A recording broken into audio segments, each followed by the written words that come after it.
O Anime Recaps Tagalog, mapapawaw ka sa sarap. Nax, ang title ng ating anime ay laging nakalagay sa itaas ng video. Nakuha ng mga bida ang asido na kailangan nila sa paggawa ng gamot.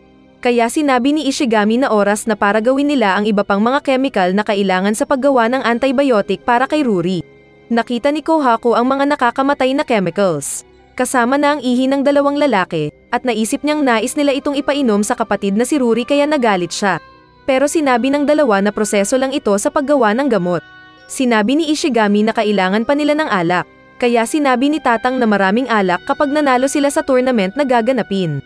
Kaya napatingin sila sa nagsasanay na Ginro at Kinro. Nalaman ng tatay ni Kohaku na muli siyang sasali sa tournament pero ayos lang sa kanya.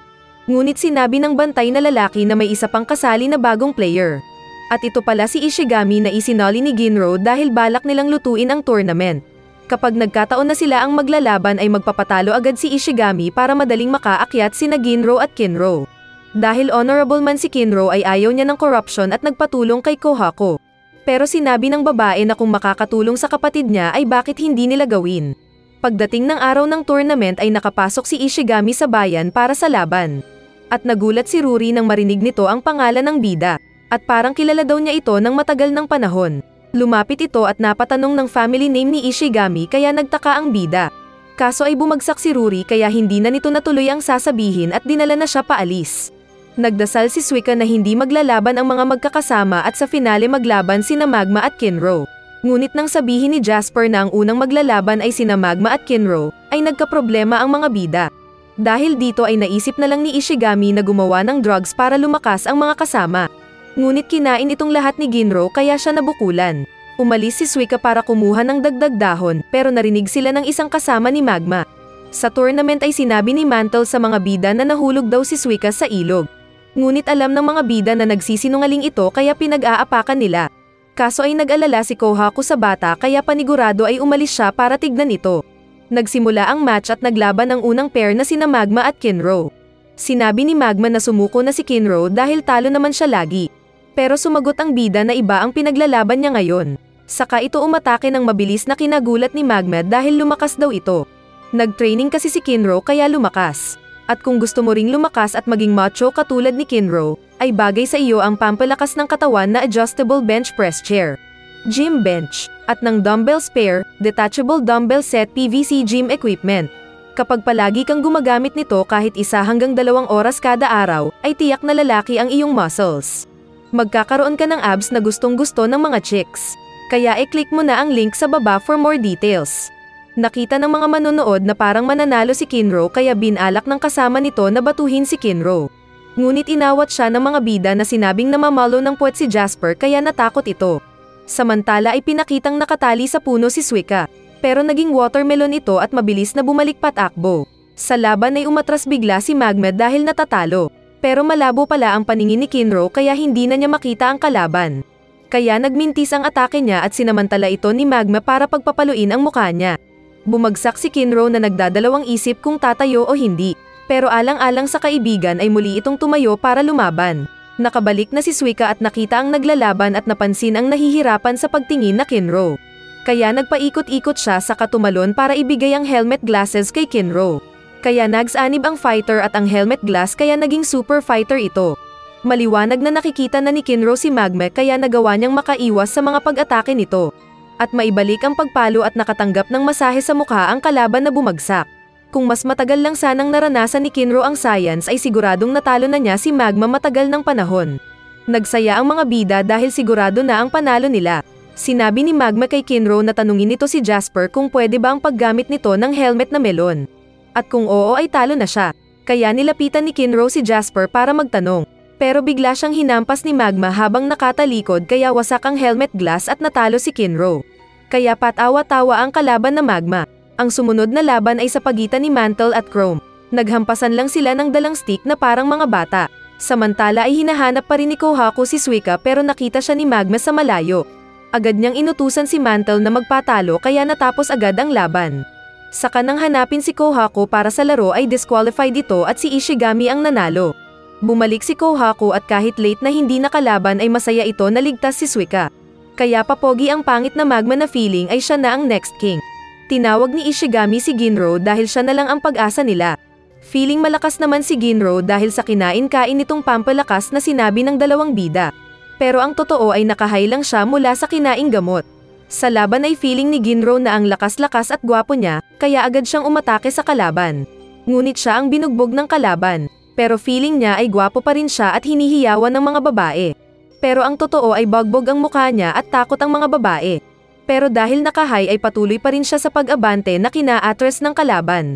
Natinulak lang niya palabas ng ring at siya ang nanalo. Pero agad siyang tumakbo nang makaramdam na natatae. Saka na-dehydrate pa ang loko kaya hindi na siya makalaban. Dumating ang semifinals at maglalaban sina Magma at Chrome. Dahil gusto ni Chrome si Ruri ay nais niyang labanan si Magma ng buong makakaya. Pero nang magharap na sila ay mabilis lang siyang pinabagsak ni Magma. Pinagpapalo siya ng bully sa katawan at puwet hanggang magdugo ang bunganga. At pareho nilang alam na hindi susuko si Chrome sa laban. Kinuha ni Chrome ang nasirang helmet glass sa lupa at niyakap ito kahit nasasaktan ang likod. Saka pinakita kay Magma na natigilan at hindi sumugod. Napagtanto ni Ishigami na balak gumawa ng apoy ni Chrome pero sinabi niyang baliktad ang salamin. Pero sinabi ni Chrome na alam niya ang ginagawa. Saka napagtanto ni Ishigami na gamit ang pawis ay nilagyan ng tubig ang salamin para gawing concave glass. Biglang nagsalita ang dumating na Asagiri sa likod ni Ishigami. Kaya nagulat ang mga bida dahil bumalik yung dating tuta ni Xiao. Yung Coke pa rin ang iniisip nito na mawawala kapag natalo ang Science Kingdom. Pero sinabi ng bida na hindi mangyayari. Nag-compute si Ishigami sa utak kung ilang segundo ang kailangan ni Chrome para makagawa ng apoy. At aabot ito ng 1 minuto. Nang malaman ito ni Asagiri ay agad niyang ginamit ang utak at nagpakita kay Magma. Kaya nagulat si Magma at Mantle dahil buhay pa yung sinaksak nila. Saka sinabi kunwari ni Asagiri na nagcast siya ng magic spell kay Magma na sasabog ang puso niya kapag aabante ito. Kaya natakot at nagreklamo si Magma kay Jasper na madaya ang kalaban. Pero sumagot si Ishigami na pandaraya kung talagang sasabog ang puso niya. Nag-acting din si Chrome na hindi makagalaw dahil sa pagod. Nasinabayan ni Asagiri na 1 minuto lang ang itatagal ng spell niya. Kaya napatawa si Magma na pagkatapos ng 1 minuto ay tigok si Chrome. Hindi makakonsentrate si Chrome kaya inisip niya ang pangako kay Ruri. Saka nasunog ang damit ni Magma sa tulong ng lens. Pinagpag ito ni Magma pero dumami ang apoy at natamba. Kaya nagkaroon ng pagkakataon si Chrome na mag-billiards ng 2 balls sa pagitan ng hita ni Magma. At nahulog sa labas ng ring ang natalo na bully. Dahil dito ay nanalo si Chrome at ang natirang players ay ang mga bida mismo. Nakita ni Ginro si Ruri at sinabi nitong huwag mag-alala dahil si Chrome ang papanalunin nila. Ngunit nasabi ng babae na servant siya ng mga tao kaya't aasawahin niya kahit sino ang manalo. Kaya nagka-interest si Ginro na masasarapan siya kapag siya ang naging village chief. Kaya nang mag-match na sila ni Ishigami ay bigla itong umatake ng malalakas na tirada kaya nagugulat ang mga bida. Sinabi ni Ginro na kapag siya daw ang nanalo ay gagawin niyang babero ang lahat ng tao doon. Kaya mas ayaw siya ng mga nanonood na maging village chief. Ibinigay ni Chrome ang pakwan na may salamin at naisip na ni Ishigami kung ano ang gagawin. Binalak ni Ginro na umatake agad pero pinalo ni Ishigami ang lato-lato nitong nabasag. At nanalo si Ishigami. Masaya naman si Chrome ngunit bigla itong nawala ng malay. Dahil dito ay napagtanto ng mga tao na si Ishigami ang magiging chief village nila kaya sila pinagpapawisan. Lalo na nang ideklara ni Jasper na siya na ang champion at magiging asawa ni Ruri. Hindi sana payag ang chief village na Kakuyo pero takot ang mga tao sa gods nila. Saka sinabi ni Ishigami na siya na ang panalo at hiningi ang mga alak na premyo. Kinuha niya ang alak at nakita si Ruri na lumalala kaya kailangan nilang bilisan ang paggawa ng gamot. Pero bigla siyang tinawag ng mga sunog baga na mag-inuman sila buong magdamag. Pero sinabi ng bida na divorce na niya agad si Ruri. Saka kinuha ang alak at mabilis silang tumakbo ni Nakohako. Inutusan ng nagalit na chief si Kinro na hulihin ang bida pero nagpaliwanag si Kinro na may balak gawin ang mga bida. Nagpagawa ng mini hydro kawayan spinner si Ishigami na kina-impress ni Kaseki. Kaya nais nitong magpaiwan para bantayan ito. Saka hinayla si Asagiri na samahan siya. Ayaw sana ng bakla pero nang makita niya ang muscle ni Lolo ay natakot ito at pumayag. Naglagay ng amoy tae si Ishigami sa ilong ni Chrome para magising. At sinabi ni Ishigami na kailangang bukas ay may gamot na sila. Kaya marami silang natapos na gawain sa araw na iyon. Samantala ay na-curious si Asagiri sa laman ng kawayan kaya inilipat ito sa beaker.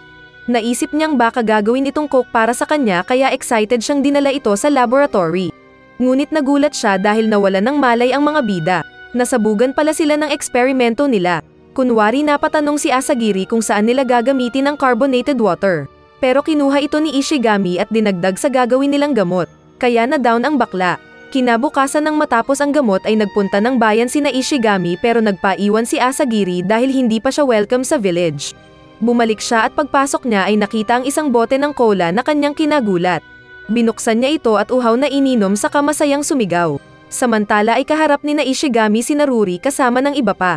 Ibinigay ng lalaki ang gamot na ginawa nila sa babae. Saka pinakinggan ang likod ng babae at nalaman niyang sa lungs ito may problema. Saka may nakita siyang patay na daga na agad niyang iniuwi at pinag-aralan.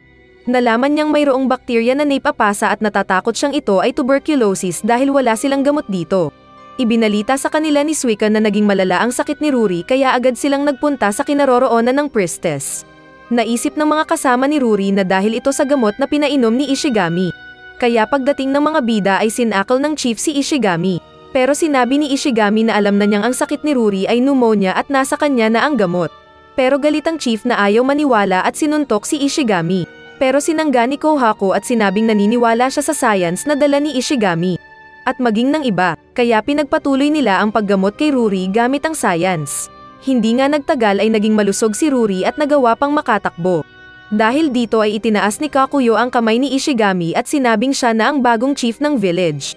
Nagtaka si Ishigami lalo na nang sinabi ni Ruri na alam niya ang buong pangalan ng bida. Sinabi kalaunan ni Ruri na may nalalaman siyang kwento na tinawag nilang 100 Tale. At ito daw si Ishigami.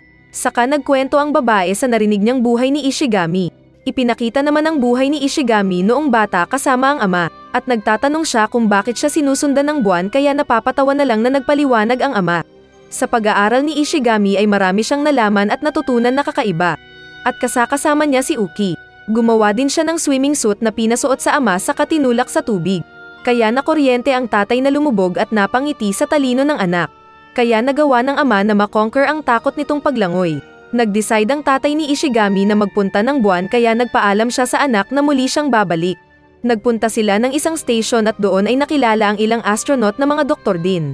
May kasama si Byakuya na si Lilian at sinabi sa mga naabutan na isa siyang VIP dahil isa siyang celebrity at dapat siyang tratuhin na special. Kaya natakot ang mga astronaut sa base. Kaso ay natawa si Byakuya kaya hindi napigilan ni Lilian ang pag-acting nito at nabisto na prank lang pala ang ginagawa niya. Kaya masaya siyang na-welcome at nais pang magpa-autograph ni Connie. Sa space ay umawit at nag-live si Lilian na masayang pinanood ng mga tao sa mundo. Kalaunan pa ay nagkakilala sila ng mas lalo kay Byakuya. Nakwento ni Byakuya ang anak na nerd at busy sa pag-aaral sa mga nakikita ng mga tao na tumigas na mga ibon. Isang araw habang seryoso sa pagtatrabaho si Shamil ay binigyan siya ni Byakuya ng ramen. Kinain ito ng blondie at biglang nanlaki ang kanyang mata. Hindi sa sarap, kundi ay dahil nakakita sila ng matinding liwanag na nag-ilaw sa mundo. At ito na yung panahon na biglang naging bato ang mga tao kasama na si Ishigami. Sinubukan nilang tawagan ang base control pero walang sumasagot. Kaya naisip ni Byakuya na gamitin ang mga camera gamit ang satellite. Nakita nila ang stadium na naging bato ang sangkatutak na nanonood. At maging sa iba pang mga lugar. Sinabi ni Yakov na hindi sila makakabalik sa lupa hanggat walang susando sa kanila. Pero sinabi ni Byakuya na sila na lang ang natitirang pag-asa ng mga tao sa mundo. Agad na nagpalit ng damit si Byakuya para bumalik sa mundo. Pero sinuntok siya ni Shamil at sinabing matanda na siya. Kaya si Shamil ang dapat na bumalik para sa delikadong misyon. Kasama niya sa pagbalik ang dalawang chicks. Isang Asian at isang blondie. Solve para sa pagpapadami ulit ng mga tao. Kaso ay nagkamali sila ng landing dahil nahulog sila sa tubig. At hindi nila pwedeng buksan ang ship dahil malulunod sila sa tubig. Napakamot sina Yakov, Daria at Byakuya. Kaya napilitan din silang umalis ng space. Sa ship ni na Shamil ay sinabi nitong mag-conserve sila ng oxygen para humaba ang kanilang chance of survival. Pero nang may makita si Lilian sa labas ay bigla siyang kumanta. Dumating pala si Byakuya na sakay ng bangka. Kaya ligtas silang nakaalis ng dagat. Naghanap sila ng posibleng lugar na may mga tao pa, pero nabigo sila dahil naging bato rin ang tao doon. Kaya ang ginawa na lang nila ay magparami. Nagkaanak sina Daria at Yakov. Samantalang kinasal sina Shamil at Connie. Kumanta si Lilian pero nalungkot siya na napatakbo. Kaya agad siyang sinundan ni Byakuya. Sinabi ni Byakuya na may pag-asa pa para maibalik ang mga tao sa dati. Naniniwala siyang kapag nagising si Ishigami na hindi man niya anak sa dugo, ay darating ang panahon na makakawala ito at maibabalik sa dati ang mundo gamit ang galing sa science. Hindi makapaniwala ang mga kaibigan ni Ishigami sa narinig, pero approve si Chrome sa kanya. Naisip ni Kohako na ninuno nila si Ishigami pero sinabi nitong hindi sila blood-related ni Byakuya. Nag-celebrate ang mga taong bayan dahil may bago silang village chief. Kaso ay nais masarili ni Ruri si Ishigami kaya tinawag niya ito sa labas. Sinabi niya ang sumunod na nangyari sa buhay ng mga survivors. Dahil sa simple na pneumonia ay nagkasakit si Connie. Kaya umalis sina Yakov at Daria para magpunta ng mainland para kumuha ng gamot. Pero hindi na sila nakabalik at namatay din si Connie. Nalungkot ng husto ni Shamil dahil sa pagkamatay ni Connie. Kalaunan ay nagkasakit din siya ng pneumonia kaya binantayan siya ni Lilian at Byakuya. Sinabi ni Shamil na naging masaya siya sa buhay at nagpasalamat kay Byakuya dahil siya ang nagbukas ng isip niya na hindi masamang maging masaya sa buhay. Sinabi nitong nasarapan siya sa ramen na bigay niya noon. Saka din siya namatay. Sa tabing dagat ay nag-isip ng kwento si Byakuya na magagamit ng susunod nilang henerasyon. Para sa kanilang survival, nagpunta sila ng sementeryo kung saan nakaburol ang henerasyon ng tatay ni Ishigami. Saka umalis si Ruri para mapag-isa ang bida.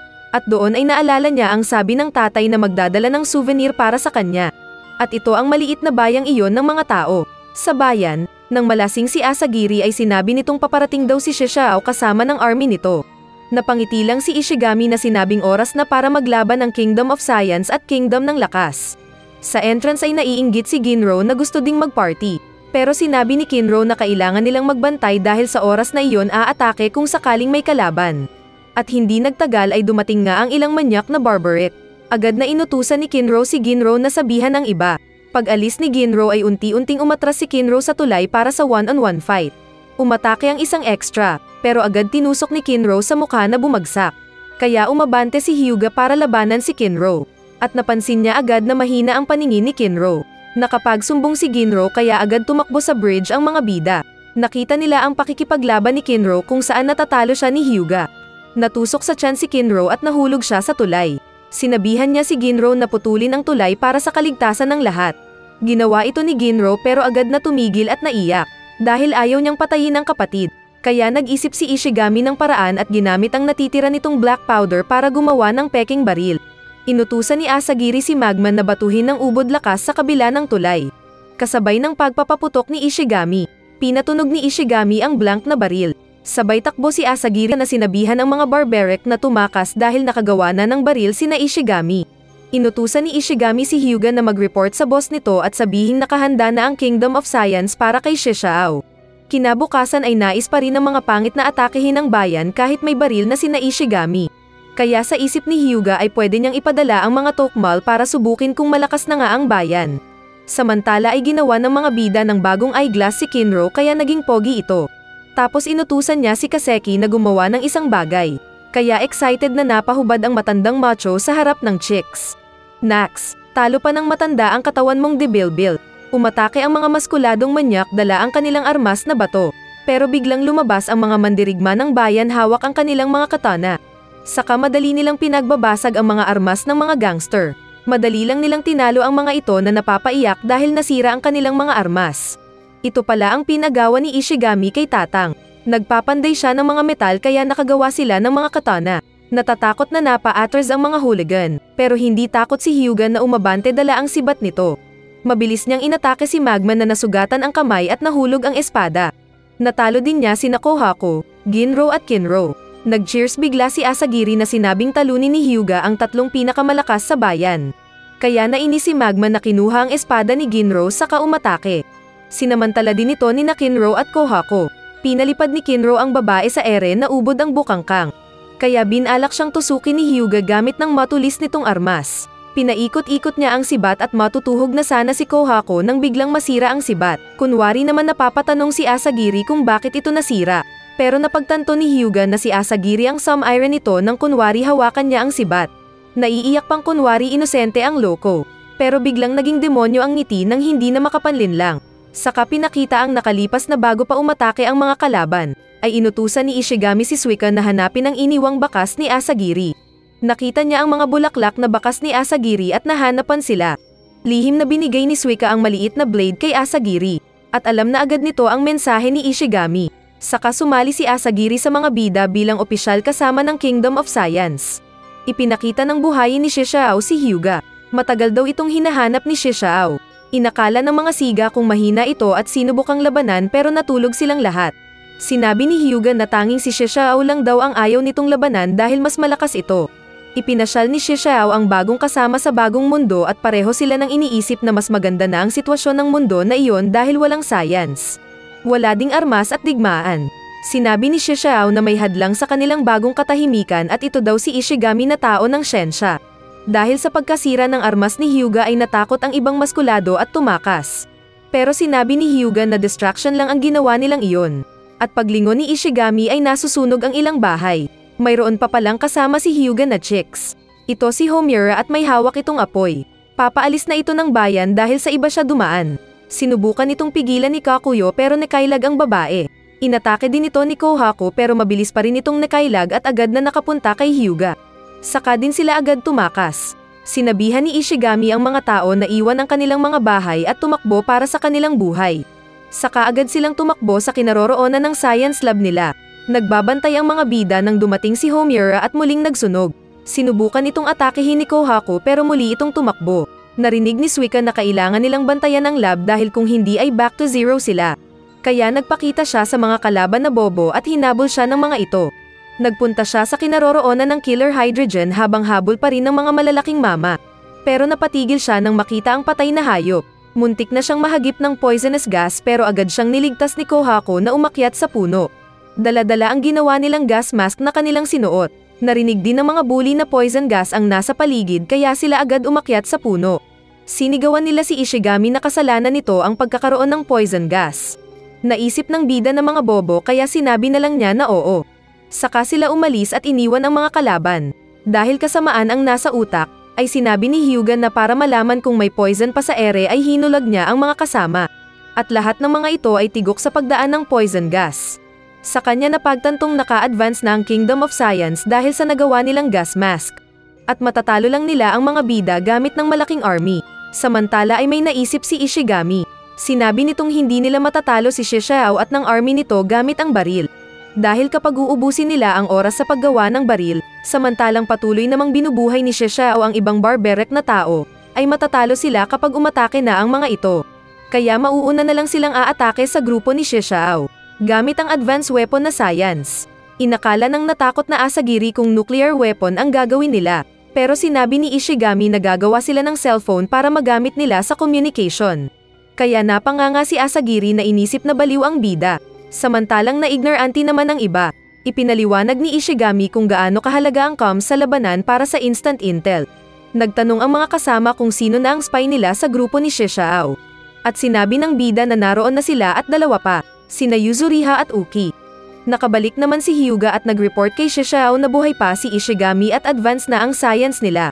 Kaya nagulat si Xiao at ng kasama nito. Nagtanong si Hyuga kung hahayaan ba nilang malaya sina Yuzuriha at Uki. Pero sinabi ni Xiao na magpanggap lang sila na hindi nila alam na buhay pa si Ishigami. Sinabi naman ni Ishigami sa mga kasama na alam niyang ligtas pa rin sina Uki at Yuzuriha at posibleng hostage lang ang gamit ni Xiao sa kanila. Kinukulit ni Kaseki at Chrome si Ishigami kung paano gumawa ng cellphone. Kaya sinubukan itong ipaliwanag ni Ishigami sa naiintindihan nilang paraan. Pero sinabi niyang kailangan muna nilang gumawa ng machine panggawa ng cotton candy. Gagamitin daw nila ito para gumawa ng wire. Pero may nais siyang malaman na naamoy din ni Asagiri. Gumawa nga ang matanda ng cotton candy machine saka ginamit nila ang sugar crystals mula sa nasunog na wine. Mano-mano na pinaikot ni Ginro at Kinro ang machine at nakagawa sila ng cotton candy. Nakinabaliw ng lahat na makatikim dahil mas masarap pa ito sa mahal mong jowa. Nagtanong si Ishigami kay Asagiri tungkol kay Homura. Dahil alam niyang pinagmamasdan sila nito sa kanilang gagawin. Natatakot si Ginro pero matapang sina Kohaku at Kakuyo. Sinabi ni Asagiri na loyal si Homura kay Hyuga at hindi nila ito madaling makorrupt. Pero gumawa pa rin sila ng cotton candy at nilagay sa isang bahagi ng gubat. Agad itong pinuntahan ni Homura at nabasa ang sulat para sa kanya. At kinuha niya ang cotton candy at kinain sa taas ng isang puno. Samantala ay nagbigay ng cotton candy si Ginro sa mga bida. Pero hindi daw ito masarap dahil hindi pino. Napatanong si Ginro kung ano bang halaga ng cotton candy sa sitwasyon nila. Kaya pinaliwanag ni Ishigami na gagamitin nila ang machine sa paggawa ng wire. At dapat ay perpekto ito para maganda ang magagawa nilang wire. Nagpagawa ng gear na kahoy si Ishigami kay Kaseki. At sinabing perfect ang round shield ni Kohaku para sa gagawin. Naalala ni Kakuyo ang niregalo na shield sa anak at sinabing baka malulungkot si Kohaku pag nasira ito. Pero okay lang sa babae na agad ginamit ang shield kasama ng gear. At madali na lang nilang napaikot ang cotton candy machine. Napaisip si Chrome ng bagay na patuloy sa pag-ikot sa iisang direction ayon sa sinabi ni Ishigami. Kaya hinayla niya si Kaseki para sa plano at nagsaya ang matanda. Sa pagdaan ng araw ay mano-mano silang gumawa ng wire at nakagawa sila ng marami nito. Dumating si Chrome na pagod at sinabi ang balita kay Ishigami. Kaya mabilis silang nagpunta ng ilog kung saan gumawa ng water wheel si Chrome at Kaseki. Nagulat si Ishigami dahil nagawa ito ng dalawa kahit na hindi nila alam ang gamit. Sinabi ng matanda na makakagawa na daw sila ng maraming cotton candy. Pero iba ang nasa isip ni Ishigami, at inutusan ang mga kasama na dalhin nila doon ang mano-mano nilang generator. Nagdala din sila ng mga bagong gear at ginawa nila itong hydroelectric generator. Pagod na pagod sina Chrome at Kaseki. Pero sinabi ni Ishigami na hindi pa tapos ang trabaho dahil gagawa sila ng battery. Gumawa nga sila ng battery gamit ang mga bote at iba pang chemical. Kaya nagsaya sina Kinro at Ginro dahil hindi na nila kailangan pang mag-manual labor. At nagkaroon na sila ng pagkakataon para magsanay sa pakikipaglaban kasama ni Kohaku. Halos mamatay na sa pagod sina Chrome at Kaseki pero pinilit pa rin sila ni Ishigami na magtrabaho. Naiyak si Ishigami dahil nasira ang ginagawa nitong gear. At nang makita ni Chrome at Kaseki ang concept nito ay bigla silang lumakas at mabilis natapos ito. Kaya nagkaroon na sila ng electric na tagabugan ng apoy. Nagsaya ang mga tao dahil nabawasan ang trabaho nila, pero inutusan sila ni Kakuyo para mag-preserve ng pagkain sa paparating na winter. Sinubukan ni Kaseki na gumawa ng bumbilya, pero nabasag ito dahil sa pressure. Sinabi niyang matagal na siyang craftsman pero dahil sa pagdating ni Ishigami ay nagkaroon ulit siya ng panibagong challenges. Nakatulad din ng iba sa kanila na patuloy sa pagmaster ng kanilang skills. Pagkaraan pa ay tagumpay silang nakagawa ng bumbilya dahil sa pinag-combine na isip ni Ishigami at lakas at galing ni Kaseki. Pagsapit ng gabi ay sinubukan nilang sinaksak sa kuryente ang nagawa nilang mga bumbilya na mukhang Christmas tree, at nang makita ito ni Asagiri ay naalala niyang Pasko na pala. Kalaunan ay nagpaalam si Chrome para kumuha ng dagdag material na gagamitin nila. Binalak ni Ishigami na gumawa ng vacuum tubes para sa mas advanced technology na pagkontrol nila ng kuryente. Ngunit nahihirapan sila dito dahil sa pagkasira ng base ng bumbilya. Nahirapan sila sa trial and error na resulta hanggang sa makabalik si Chrome na may dalang copper. Ito ang ginawa nilang copper tube base ng bumbilya. Gumana naman ito noong una pero nasunog ang kawayan sa loob. Kaya nagkaproblema si Ishigami kung ano ang susunod nitong gagamitin na material. Naghanap ng ibang material sa bodega ni Chrome si Suika baka sakaling may makitang maganda. Hindi makatulog si Ishigami dahil kailangan nilang magawa ang vacuum tube na kailangan sa paggawa ng cellphone.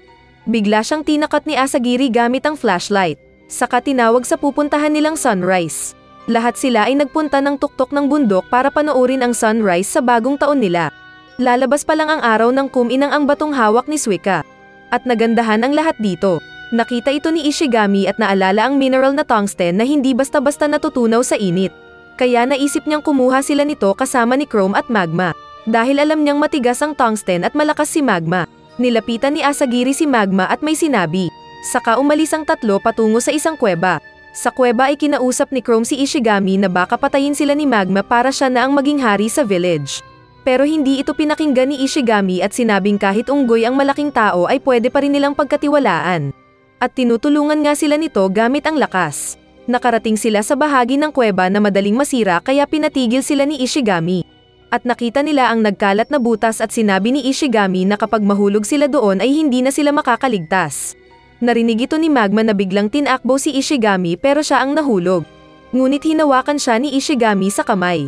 Sinabi ni Chrome na binalak siyang tinulak ni Magma kaya bitawan na ng bida. Tapos sinabi pa ni Magma na sumama nga siya para matigok ang dalawa. Dahil mahihina lang sila at dapat sana ay siya ang boss ng village dahil siya ang malakas. Pero nahulog silang pareho, kaso ay mababaw lang pala ito at hindi sila namatay at nakikita pa rin sila ni Chrome. Galit pa rin si Magma na sinabing kung hindi lang dahil kay Ishigami ay siya na dapat ang village chief. Pero sinabi ni Ishigami na ganun pa man ay marami naman siyang nagawa na naramdaman ni Magma dulot ng science. At naalala ni Magma ang espada at cotton candy na nasarapan siya. Pinaliwanag din ni Ishigami na sa mundo kung saan siya galing ay nagtutulungan kapwa mahina at malakas para sa pag-unlad. Nagbuhos si Chrome ng tubig sa kanila at pinaliwanag na kung malalagyan ng tubig ang kinalalagyan nilang balon ay makakaahon sila palabas. Gumamit ng science si Chrome at pinaagos ang tubig sa balon. Kaso ay nanginginig si Ishigami dahil sa lamig ng tubig. At dahil naawa si Magma ay tinapon niya si Ishigami palabas. Basta huwag lang daw itong tumigil sa paggawa ng mga bagong bagay gamit ang science. Kalaunan habang nagpapainit sa apoy ay nagpasalamat si Ishigami sa lakas ni Magma na tinapon siya. Dahil kung hindi ay baka nagyakapan na daw silang dalawa para malabanan ang lamig. Ay bakla, nakarating sila sa mas malalim na bahagi ng kuweba kung saan nakita nila ang isang formation ng bato gawa ng nature. Sinabi ni Ishigami na natural itong kayamanan at binigyan si Magma ng pickaxe para kumuha ng bato. Sinabi ni Magma na binigyan daw siya ng armas para patayin silang pareho sabay patama sa batong naroon. Kaya sinabi ni Ishigami na alam niyang nais ni Magma na iligtas siya kanina nang mahulog ito sa balon. Pero patuloy pa rin si Magma sa pagsisinungaling na nagbago lang ang isip niya. Dahil sa narinig ay humingi ng patawad si Chrome sa malaking tao. Pagkatapos silang makakuha ng iba't ibang uri ng bato ay naaalala ni Magma ang sabi ni Asagiri na dapat silang bumalik pagkatapos ng 3 araw. Kaya binetukan niya ang 2 scientist nang ayaw ng mga ito na iwan ang bato. Dahil mabagal sa daan ay binuhat ni Magma si Ishigami at iniwan nila si Chrome. At sakto sa oras na dinala ni Magma si Ishigami sa bayan kung saan hinihintay sila ng lahat.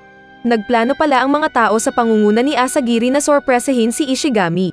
Inakala pa ng bida na puputulan nila ang ulo niya at ibibigay kay Xiao.